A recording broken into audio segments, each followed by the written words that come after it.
हम लोग आज पहुंचे हैं पंचकूला के इंद्रधनुष ऑडिटोरियम में, जहां पर आप देख सकते हैं कि बहुत से लोग एकत्रित हुए हैं। कारण इसका है कि आचार्य प्रशांत जी यहाँ पर पहुंचे और उनका लाइव सत्र ज्वाइन करने के लिए यहाँ से दूर दराज से लोग आए हैं। मेरे साथ कुछ लोग जुड़े हुए हैं जो उनके स्टूडेंट्स हैं। ये लोग, मैं इनसे जानना चाहूंगी कि ये लोग कहाँ से आए हैं और कब से जुड़े हुए हैं। Hi, what is your name? Hi, my name is Smiley और मैं होशियारपुर से आई हूँ, पंजाब से। तो आचार्य जी को सुनते हुए मुझे 5 साल हो गए हैं और मैं इनकी गीता कम्युनिटी पे भी जुड़ी हुई हूँ, उनकी स्टूडेंट हूँ। और डेली सेशंस होते हैं हमारे, लाइव सेशंस, वो हम सुनते हैं। एग्जाम्स होते हैं हमारे एवरी वीक, मतलब जो भी आचार्य जी सिखाते हैं हम एज स्टूडेंट्स उस चीज़ को लर्न करके उस चीज़ का एग्ज़ाम देते हैं और हमें पता चलता है कि हम कहाँ स्टैंड करते हैं उनकी टीचिंग्स के बाद, कितना ध्यान से हम उनको सुन रहे हैं और कितना हम उसको अपनी ज़िंदगी में उतार पा रहे हैं। तो क्वेश्चंस भी वैसे ही होते हैं कि जिससे हमें अपना पता चल जाता है कि हम कहाँ पे स्टैंड कर रहे हैं। तो मैं ये कहना चाहूँगी यूथ को भी, बच्चों को भी, हर एज के इंसान को कि एक बार ये आचार्य जी को सुन के देखिए। आपको सच में बहुत ज़्यादा फ़र्क नज़र आएगा, अपने आप में बहुत कुछ लर्न करोगे आप। आपको ऐसा एक्सपीरियंस मिलेगा, आपको लाइफ में एक ऐसा इंसान मिल जाएगा जिससे आप एक्चुअली कह पाओगे कि ये इंसान मुझे कभी कुछ गलत बता ही नहीं सकता। अच्छा, बात करें तो आप लोगों की जिंदगी किस तरह से बदल गई इनको सुनने के बाद? आचार्य जी को सुनना मैंने पहले यूट्यूब पे शुरू किया था। आचार्य जी का एक वीडियो आया था तो मुझे अच्छा लगा, मैंने वहाँ से आचार्य जी को सुनना शुरू किया। तब मुझे पता चला बाद में कि आचार्य जी के गीता सेशन भी होते हैं, तो मैंने गीता सेशन को ज्वाइन किया। गीता सेशन में जो मुझे सीखने को मिला वो शायद मुझे यूट्यूब पे ना सीखने को मिलता। आचार्य जी के गीता सेशन सुनने के बाद मेरे जीवन में काफ़ी परिवर्तन आया। मेरे में जो सेल्फ कॉन्फिडेंस था वो बिल्कुल भी नहीं था। सेशन के बाद ही मुझे कॉन्फिडेंस आया कि आज मैं बोल पा रही हूँ सबके सामने। नहीं, मैं बोल नहीं पाती इतना ज़्यादा, और क्लैरिटी आई है, बहुत सी डिसीजन मेकिंग कर पाती हूँ। आचार्य जी ने हमें एक कम्युनिटी दी है जिसपे हम अपनी सारी बुराइयां वो दूर करते हैं, हम बेहतर होते हैं। हमारी जो भी कमियां हैं हम वो धीरे धीरे अपनी कमियां अपने जीवन से दूर कर रहे हैं। कम्युनिटी पे हम जो भी हमारी कमियां रहती है हम पोस्ट करते हैं, एक दूसरे को सपोर्ट करते हैं। आप कहाँ से आए हो? मैं दिल्ली से आई हूँ। आप क्या कहना चाहोगे इनके बारे में? मेरे को आचार्य को सुनते हुए 3 साल हो गए। 1 साल मैंने यूट्यूब पे सुना, फिर 2 साल से मैं गीता कम्युनिटी पर हूँ। बाद में जब मैं गीता कम्युनिटी पे जुड़ी, बाद में मुझे इतना अफसोस हुआ कि मैं और पहले क्यों नहीं जुड़ गई। मतलब ऐसा लगा जैसे मैंने, ठीक है यूट्यूब पे भी हम सुन के ऐसा लगता है हमें, उस टाइम पे जब मैं सुन रही थी तो मुझे लग रहा था कि हाँ मैं बहुत कुछ सीख रही हूँ। लेकिन बाद में जब मैं गीता कम्युनिटी से जुड़ी तब मुझे एक्चुअल में समझ में आया कि हाँ, जो वहाँ पे सुन रही हूँ और यहाँ पे मैं आचार्य जी को सुन रही हूँ, जमीन आसमान का अंतर है।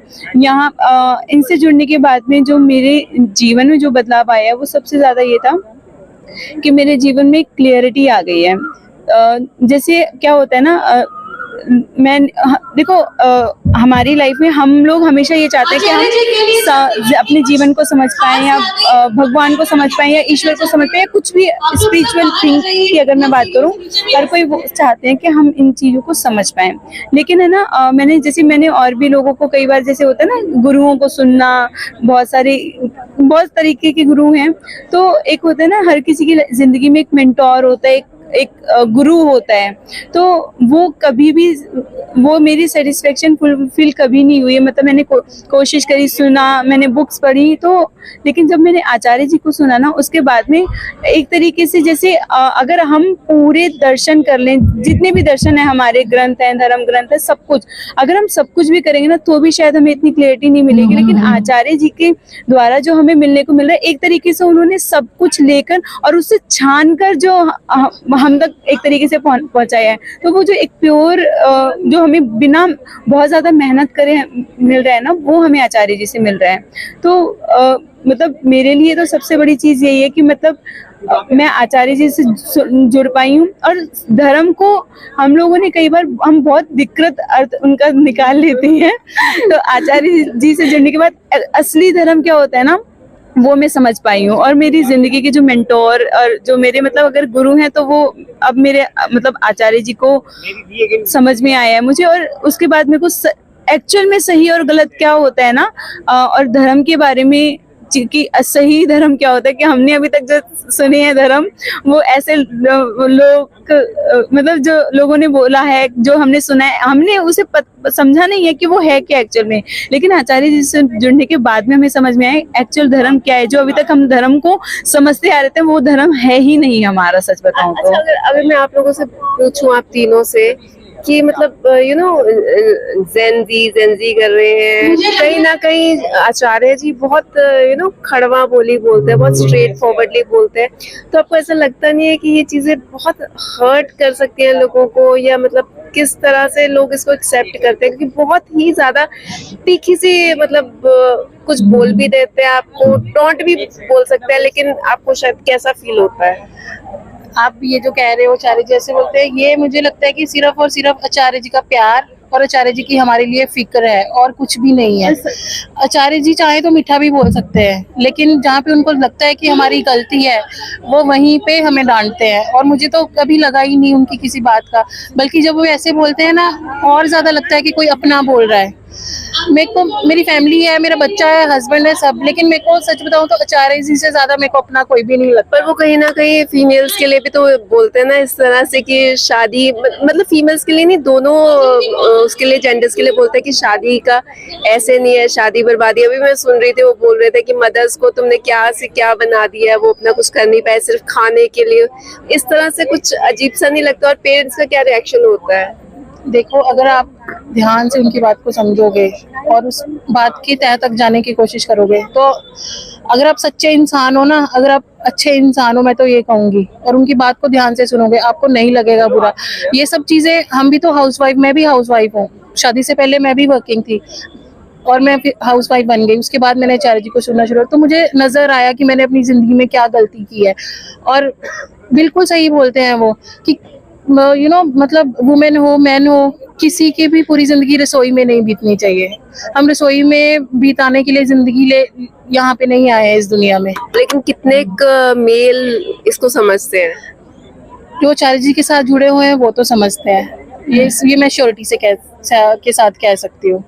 और हाँ, मतलब आचार्य जी की आवाज पहुंच रही है, बहुत दूर दूर तक पहुंच रही है, और बहुत सारे लोग और जुड़ रहे हैं, और इस बात की हमें खुशी है। और ऐसे ऐसे करके आई एम वेरी श्योर कि बहुत सारे पूरा देश, पूरी दुनिया आचार्य जी के साथ जुड़ेगी और चेंज आएगा। अच्छा, आचार्य जी तीखा नहीं बोलते, आचार्य जी सच बोलते हैं। नहीं, तीखा इन द सेंस टोन, मतलब स्पष्ट रूप से बोल देते हैं कुछ भी। वो कहीं ना वो शुद्ध बोलते हैं, बहुत शुद्ध बोलते हैं। तो इस चीज के लिए मैं एक चीज और कहना चाहूंगी, हम जब बीमार पड़ते हैं ना, हमें कभी भी मीठी गोलियां नहीं दी जाती हैं। वो दवाई इतनी कड़वी होती है ना कि हमारा कई बार जी भी खराब हो जाता है उसे खा के। लेकिन वो दवाई किसके लिए होती है? हमें ठीक करने के लिए ही होती है ना। तो जी, ये जो आचार्य जी की बातें होती है ना, ये हमारे लिए दवाई का काम करती हैं, ना कि मीठी गोलियों से हम कभी ठीक नहीं हो सकते हैं।